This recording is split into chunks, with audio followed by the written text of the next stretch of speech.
என் பிள்ளையே, வேறே யாரும் காண முடியாத வலிகளை நீ உன் உள்ளத்தின் ஆழத்தில் புதைத்து வைத்திருக்கிறாய். வெளியில் நீ சிரிக்கிறாய், ஆனால் உள்ளுக்குள் நீ சிதறிக் கிடக்கிறாய். உன் வார்த்தைகள் சாதாரணமாக இருக்கலாம், ஆனால் உன் இதயம் அமைதியாக அழுகிறது.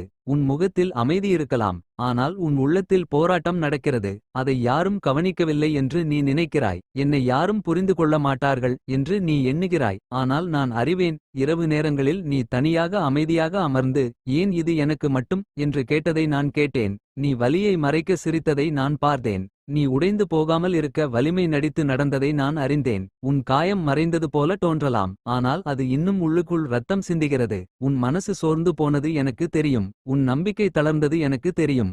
என் பிள்ளையே, மனிதர்கள் காண முடியாத அந்த வலிகளை நான் தெளிவாக காண்கிறேன். மனிதர்கள் கேட்க முடியாத அந்த மௌனக் குரலை நான் தெளிவாக கேட்கிறேன். நீ தனியாக இல்லை. உன் வலி வீணாக இல்லை. உன் கண்ணீர் கவனிக்கப்படாமல் இல்லை. இன்று உன் உள்ளத்தில் வைத்திருக்கும் அந்த சுமையை என் காலடியில் வை. உன் இதயத்தின் பாரத்தை எனக்கு கொடு. நான் உன்னை சுகப்படுத்துவேன். நான் உன்னை தூக்கி நிறுத்துவேன். வேறே யாரும் காண முடியாத வலிகளை நீ உள்ளுக்குள் வைத்திருக்கிறாய். அதை நான் அறிவேன். அதற்காகத்தான் நான் இப்போது உன்னுடன் இருக்கிறேன்.